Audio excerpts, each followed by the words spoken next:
tal? Hola.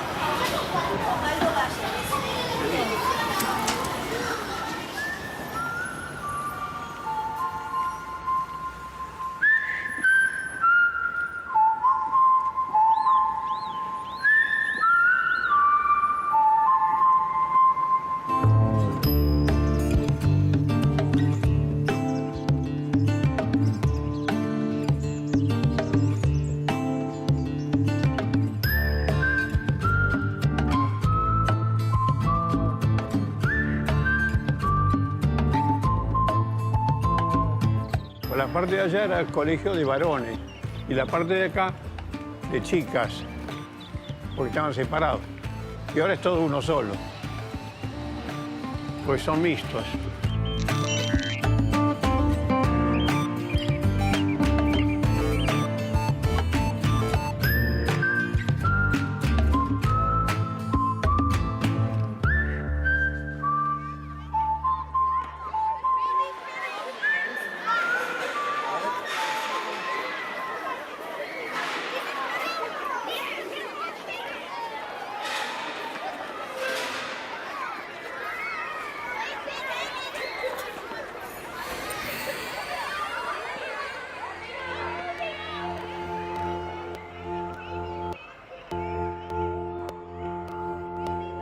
Bueno, acá justamente yo hice el primer grado superior. Tuvimos a la señorita Jiménez, una mujer, como se decía antes, solterona, de unos ya 50 y pico de años, muy severa, muy severa, pero gran maestra. Es la maestra con la cual mejor aprendí. Pero parecía un cuartel. Teníamos que realmente formar fila y todo.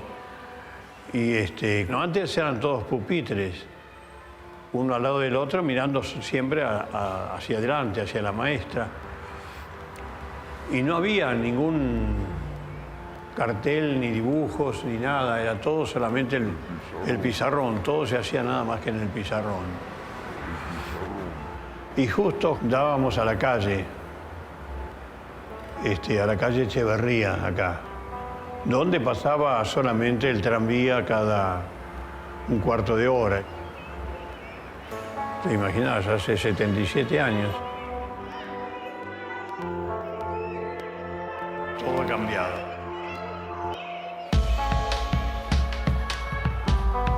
El ambiente de la docencia, ¿no? Que siempre tiene algo así, como una especie de templo, ¿no?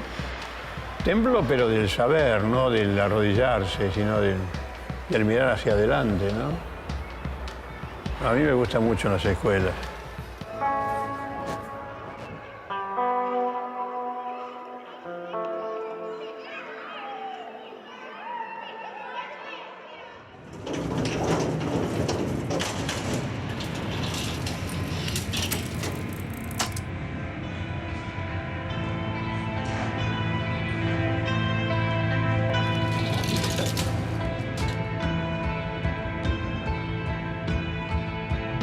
Cuando uno lee esos papeles de aquel 25 de mayo de 1810, con esos brillantes escritos de un Manuel Belgrano, de un Mariano Moreno, de un Castelli, donde se le reconoce a los pueblos originarios su derecho a la vida, donde se le reconoce su derecho a la igualdad, donde se le dice que se le van a devolver sus tierras donde han vivido de hace siglos, y donde, por ejemplo, a Belgrano le dice, y desde este momento ustedes van a tener los mismos derechos que nosotros, los hijos de europeos que hemos tenido la suerte de nacer en territorio latinoamericano.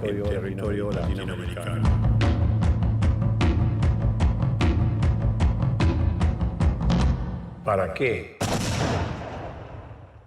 16 años después, Bernardino Rivadavia, el primer presidente argentino, firma un decreto de una sola línea, donde dice se contrata al teniente coronel europeo Federico Rauch para exterminar a los indios ranqueles.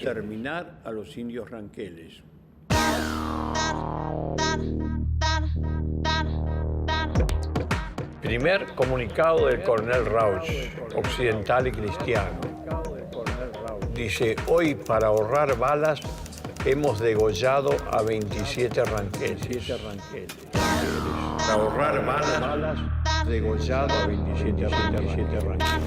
El segundo comunicado ya es más filosófico del señor coronel. Dice, los ranqueles no tienen salvación porque no tienen sentido de la propiedad.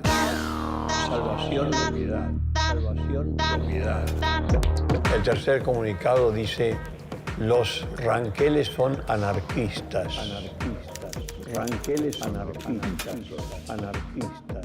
Qué hombre, ¿no? Qué visionario este hombre, porque uno no se explica, porque todavía no habían nacido los grandes teóricos del anarquismo, como Bakunin, como Kropotkin, como Proudhon. Pero ya el señor teniente coronel sabía que si eran anarquistas había que eliminarlos. Bueno, pero tuvo corta vida el señor teniente coronel. Un indio ranquel, denominado arbolito por los soldados, que veían siempre en medio de la pampa un arbolito, y era un indio joven con el pelo muy largo, que desde lejos parecía un arbolito. Y era un indio que siempre seguía a las tropas para ver la dirección que tomaban, y después cuando estaba certero de qué dirección tomaban, se montaba el caballo y le avisaba a los ranqueles que abandonaran todas sus poblaciones para irse porque venía el coronel Rauch.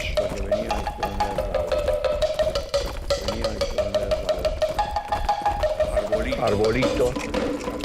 En la batalla de las Vizcacheras observó que Rauch se adelantaba a su tropa y entonces lo esperó en una hondonada, y cuando el coronel estaba en esa hondonada, le volvió el caballo certeramente, el coronel europeo cayó y rapidísimo Arbolito le cortó la cabeza.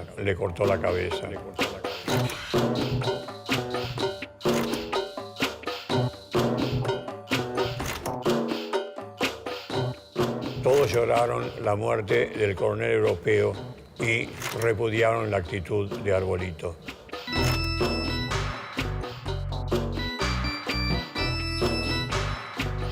Hay una ciudad en la provincia de Buenos Aires que en honor a ese genocida se llama Coronel Rauch. En el año 63 yo propuse, en la biblioteca pública de la ciudad, propuse que se cambiara el nombre de Rauch por el hermoso nombre de Arbolito, el indio héroe. Bueno, cuando propuse eso, todos los presentes rajaron. No quedó nadie, salvo dos viejitos de primera fila que me hicieron así con las manos, me aplaudieron, pero sin sonido, por las dudas.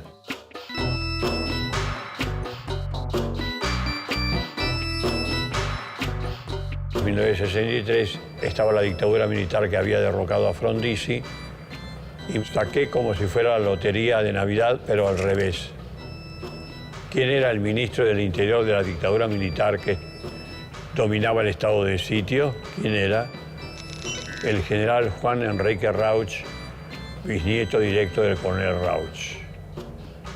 Me hizo detener de inmediato y para realmente darme una lección me mandó preso a la cárcel de mujeres de Riobamba. Y estuve preso 63 días en la cárcel de mujeres.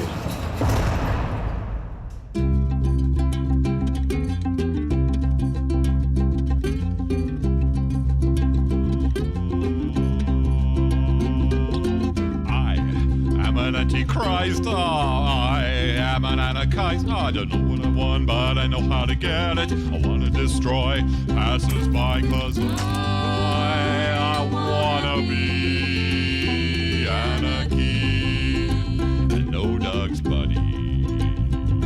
Now anarchy, but the UK, it's coming sometime, maybe. Pick a wrong sign, stop the traffic line. The future dream is a shopping scheme, cause I wanna be anarchy in the city. And I wanna be anarchy. Know what I mean?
originarios comencé yo a conocerlos a los 31 años cuando fui a hacer periodismo a la Patagonia, una tierra muy amada por mí. Fui con mi familia, que estaba casado y con 4 hijos pequeños, y hice periodismo en Esquel, y allí, bueno, entré en contacto con los pueblos originarios, en Cerro Cuche, en Cuyamen. Bueno, y fue cuando me di cuenta cómo se explotaba y qué mal se trataba a esos pueblos originarios.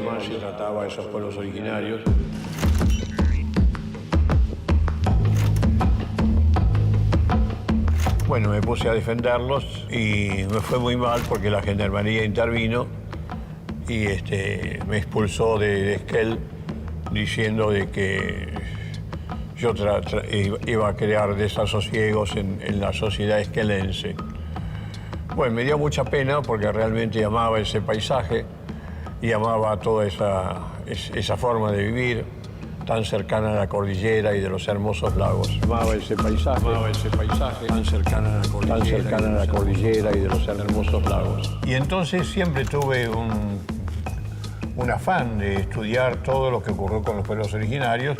Y bueno, quien lee la historia argentina se da cuenta realmente que fue un verdadero genocidio lo que cometieron los argentinos con esos pueblos, ¿no? Empezando por Rivadavia, ya con Roca llega al extremo de todo eso. Y todo se hizo para apoderarse de las tierras, ¿no? Las tierras, ¿no?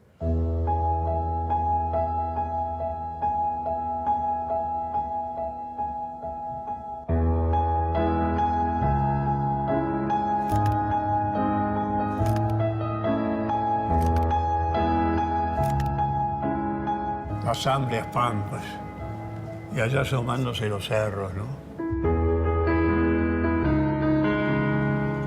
El norte patagónico, qué cielos.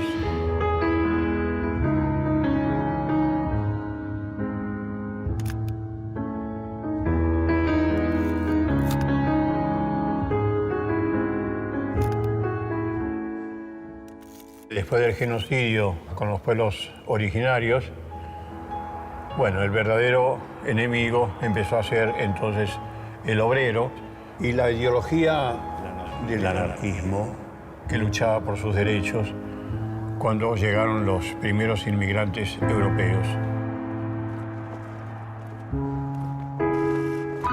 Hay cosas realmente comunes, como por ejemplo la defensa de la ecología que siempre hicieron los anarquistas, la negación de que nadie puede ser dueño de nada, sino que todo realmente es comunitario. Bueno, y realmente la vida en conjunto de todos ellos. De ahí el cooperativismo, pero un cooperativismo que no busca ventajas para cada uno, sino para todos, que es también el trabajo comunitario que hacen los pueblos originarios desde hace siglos. Es decir, hay un gran parecido entre las dos corrientes.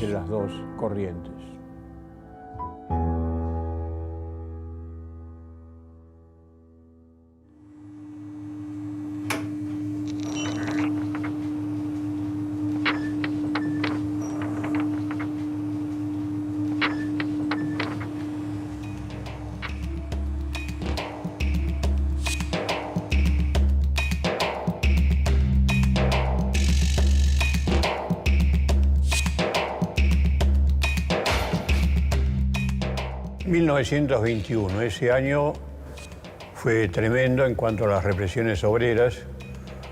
Va a ocurrir la masacre de los peones rurales patagónicos, también lo de los hacheros de la Forestal y algo que se ha hablado muy poco, pero también fue una represión tremenda, que fue la masacre de Jacinto Arauz, una localidad de La Pampa muy cercana a Bahía Blanca.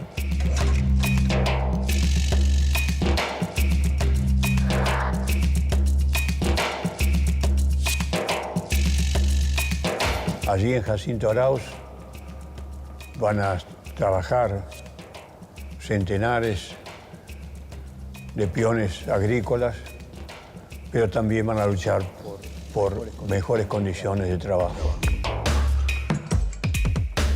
Van a luchar por 8 horas de trabajo. Van a luchar por las bolsas que debían acarrear no pesaran 80 kilos como siempre pesaban, sino 60 kilos.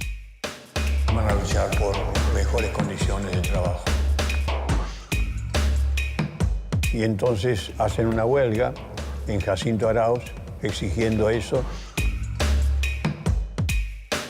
Van los delegados acompañados por peones rurales a la comisaría y allí le han preparado la gran celada. Allí son rodeados por oficiales y suboficiales y agentes policías y los agreden a balazos. Cae muerto un delegado obrero, pero los demás no se rinden. Sacan sus revólveres, sus armas y comienzan a defenderse. Bueno, va a ser una balacera interminable y que va a dejar 4 oficiales de policía muertos y 2 anarquistas.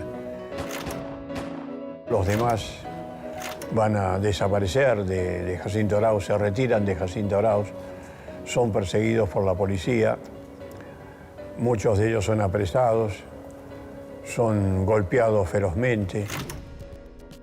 Finalmente, los huelguistas son vencidos y se restablece la paz, como dicen los patrones, y se siguen explotando a los obreros. Pero de cualquier manera, este hecho pasó a la historia del movimiento obrero por la valentía que tuvieron ellos, que cuando estuvieron encerrados en la policía, en vez de rendirse, le hicieron frente y vencieron sobre los policías en esas circunstancias. La matanza de Jacinto Arauz.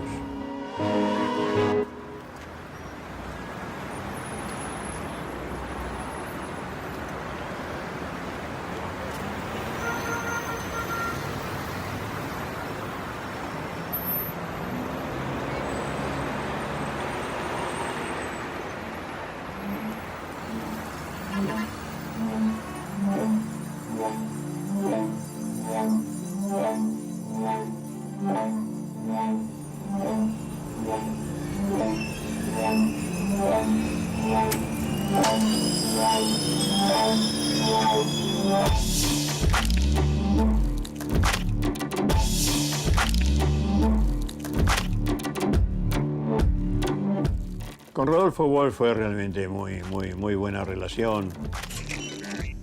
La vez que más nos vimos tal vez fue en La Habana, toda esa tarde que pasamos juntos. Pero en la memoria me quedó principalmente ese último encuentro que tuvimos, que fue en el año 74, en octubre del 74.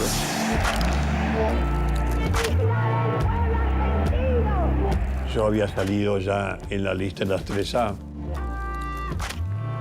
Por supuesto, había que vivir escondido, yo no me quería ir. Una vez salgo, voy al centro, ¿y con quién me encuentro? Con Rodolfo Walsh, el hombre más perseguido en la Argentina por sus libros. Nos encontramos nada menos que en Corrientes y la 9 de julio. Ahí donde estaba antes el Trujollero, en esa esquina. Pues entonces él me hizo un gesto con la cabeza y fuimos a la vidriera del Trujollero y hacíamos como, veíamos los relojes, pero hablábamos. Y él me dijo, ¿qué haces aquí? Tenés que irte. Y yo le dije, mira quién habla. Bueno, entonces me dijo, vamos al cafecito. Y había allí por Corrientes, había un cafecito en aquel tiempo, ya no existe más. Bueno, y nos fuimos bien al fondo, que estaba bastante oscuro, y ahí nos pusimos a charlar. Y ahí fue cuando yo le hice esa pregunta fundamental para mí, que le dije, Rodolfo, yo no comprendo una cosa. Nosotros tuvimos la misma experiencia del primer peronismo en la Facultad de Filosofía. Digo que tuvimos que dejar esa facultad. Y le digo, y no comprendo cómo vos te hiciste ahora peronista. Y él me dijo, no te equivoques, no soy peronista, soy marxista. Me dijo, pero ¿dónde está el pueblo? Yo le dije, sin ninguna duda, el pueblo es peronista, pero no es revolucionario, no los va a acompañar. Y él me dijo, ya vamos a ver. Ya vamos a ver. Esta fue la última vez que lo vi.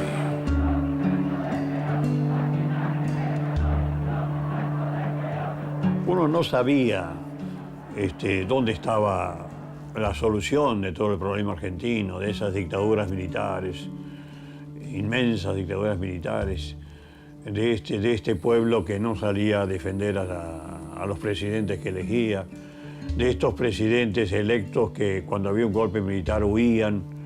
Realmente había que buscar una solución. Claro, mi solución siempre fue el pacifismo, no a las armas, no a la violencia, pero por otra parte la violencia de arriba ya era insuperable.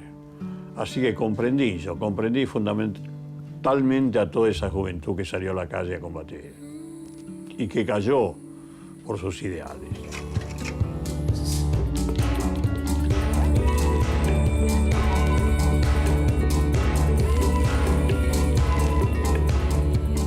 Me causó mucho dolor su muerte, ¿no? Porque siempre dije que fue el mejor de nuestra generación, sin ninguna duda. Cumplía con el deber no escrito de un intelectual. Escribir, sí, escribir los temas que a uno se le ocurre, tener la libertad de escribir, pero también tener el deber de salir a la calle cuando hay gente perseguida, cuando hay injusticias en la sociedad, y no quedarse en la Torre de Marfil. Se jugó totalmente. Así era él, con su aspecto tímido, gran enamoradizo. Le gustaba lo que más le gustaba, más que los libros y más que la política, le gustaban los seres femeninos.